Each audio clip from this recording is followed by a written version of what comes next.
Welcome back. Unfortunately, I pressed instead of putting the pause, I pressed stop. So I'm going to continue painting this one as a part 2 model. My apologies for this one. And that happens when you're a complete novice like me. I'm putting some Amaranth Yellow, then Deep Yellow on from Vallejo. Some of the highlights of this one on the hair.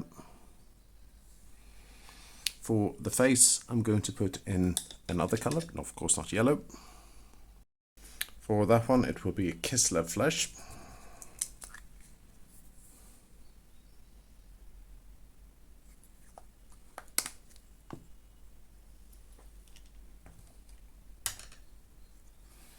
And I'm going to make sure that I touch the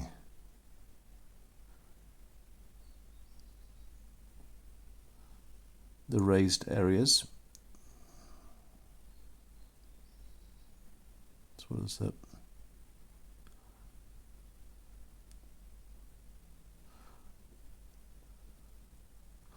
I'm pretty terrible at painting faces, so I'm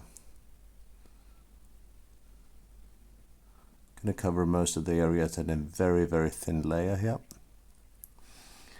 with parts of the hands here, also very, very thin layer, keeping some of the Cadian flesh tone underneath.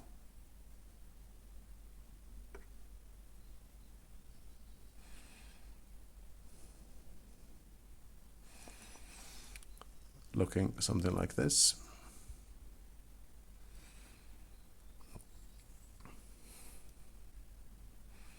And now we're going to put on some of the trickier parts of this model, and that's going to paint the eyes. I'm going to put on some pure white, followed by some pure black for the pupils. This is very, very tricky. You can keep this entirely optional if you want, but I think a pair of eyes really makes the model really stand out. So you can use this as a tutorial for eyes, but don't. You really shouldn't, because I'm quite terrible at it. But I'm going to give it my best go anyways. So for the white of the eye, I'm using Vallejo's white, pure white, in a very, very small brush. I'm using it neat.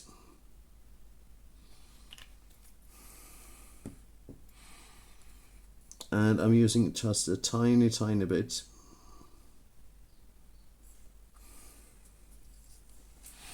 Let's see if I can manage here. Let's see if I can angle this one.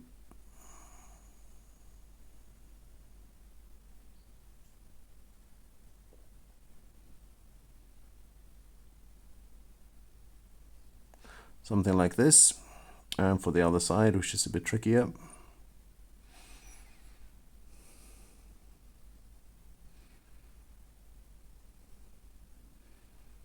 Yeah, messed it up here. If you mess it up, just put some more Cadian flesh tone, or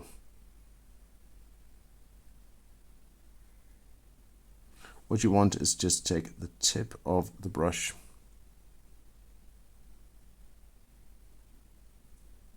and put it in there. As you can see there, one looks much better than the other. Leave it to dry and put in some more Kislev flesh on it. I'm going to show you how to put the pupil in. Take some Vallejo black and put some tiny, tiny dot of pure black on it. It's a very strong color, so you need to be very, very steady with your hand here, which I'm not, as you could see. And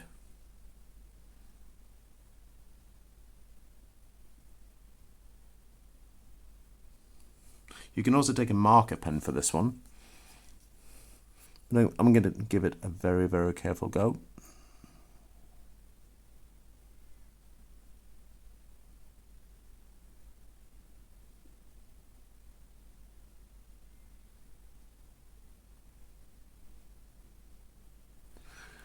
Something like this.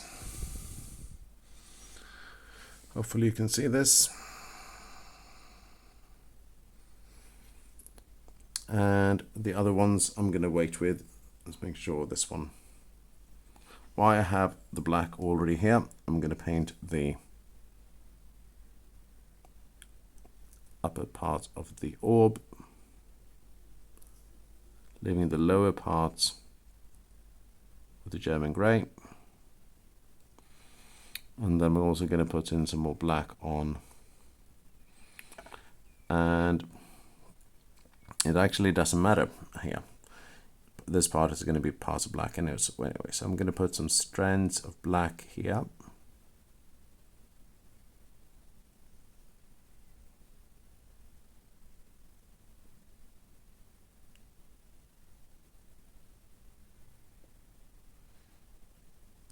Using a stickling motion.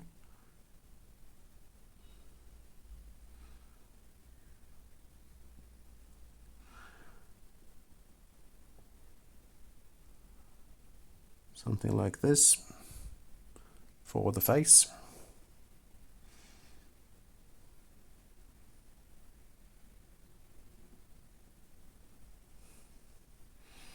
That concludes the face. Going to put some more black parts of the fingers in case any white shows through from the primer. And then we're going to put some more, no, I think we'll leave it like that.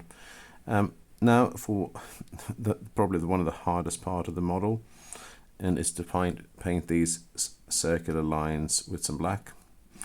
You can leave this entirely out if you want to. It's not, it makes the model look really nice, but it's very, very difficult.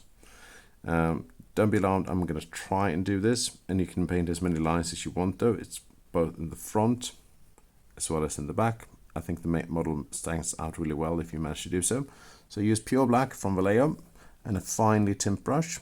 Make sure you cleaned it before, and I'm going to see if I can do it. Start with the upper one and paint it one by one.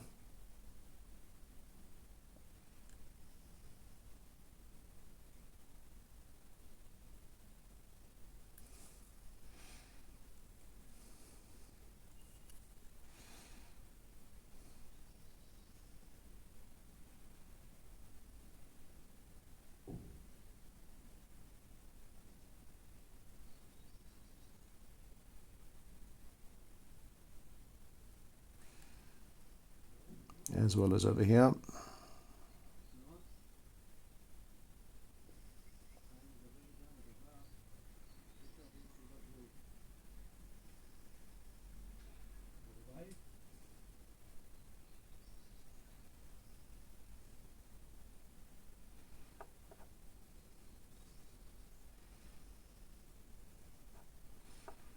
Going quite okay so far.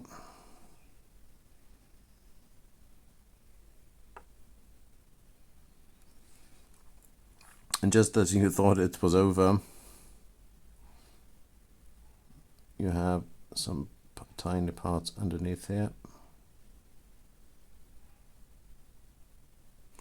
as well as also on the brown areas.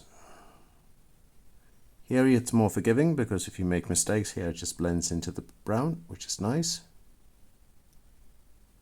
But I'm going to try and get it done here as well.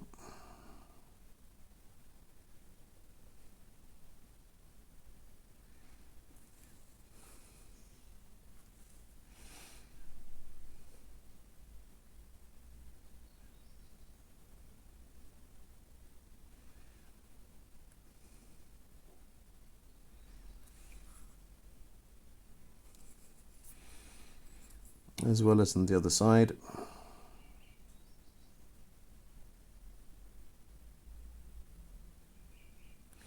And over here you also see it as two jagged lines.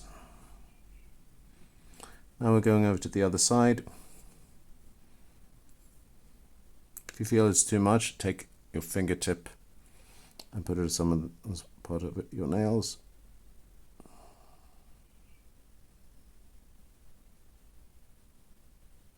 See here, I already made a mistake here. I'm going to leave it because it's so hard.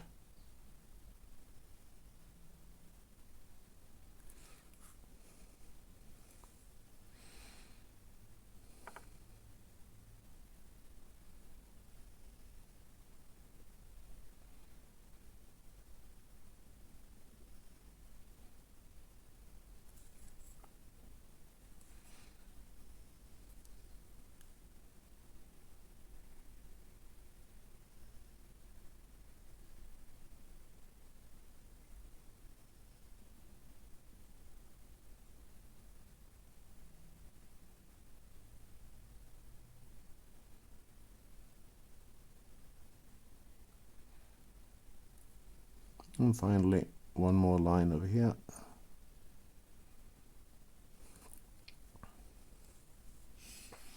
And if you want to, you can even put some lines over here on this one. See? No, but there's actually one part I missed here on this front.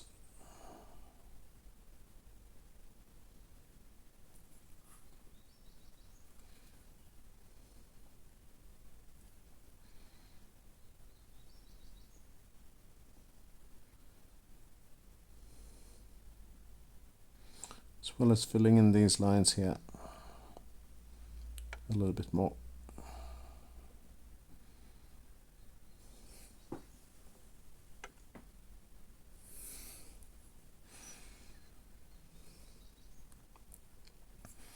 And before we actually go on to another detail here, which is going to be the small yellow, no, not yellow, but purple stones. I can say something about the base. I usually use Stirland mud here from Citadel, and then paint the trim here, the side of the base here, with a German dark grey, which you can do, or you can leave it optional as it is, right, like this as well. I'm going to paint this one with Genestealer purple, and they're very subtle, using a very fine brush.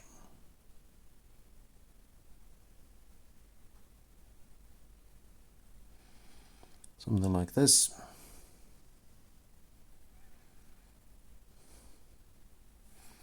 And then finally, I just want to show you, this is the Stirland mud that I'm going to paint the base from. And if you actually do touch up some of the areas here on the shoe, on the armor or the white, you can actually paint it over later, or you can leave it. And Stirland mud is a very thick paint. I'm going to try not to touch some of the areas here. I'm going to hold it up the model like this.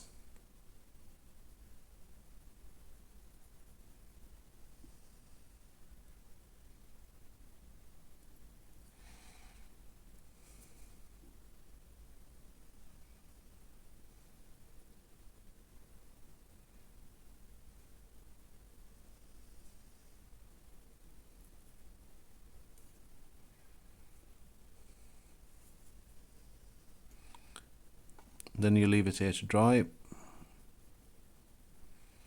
It may take a while because it's a very thick paint. And then as a final step, I'm going to put some Ardcoat on this. Oh, oops. I'm going to put some Ardcoat on the orb here, because the Ardcoat will make it shine really well. I'm going to show you that.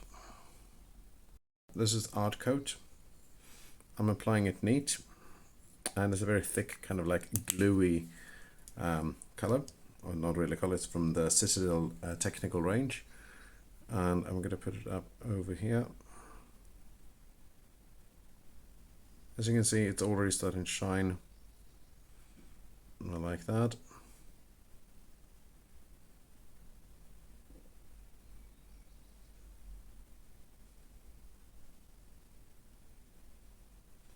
Entirely optional. If you're looking at the orb, you can also do some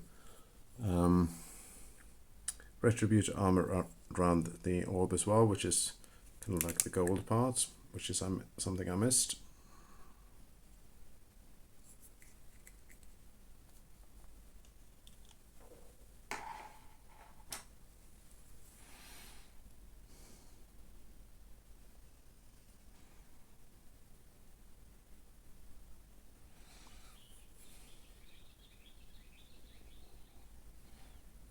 very small subtle details like this actually make the model stand out, in my opinion.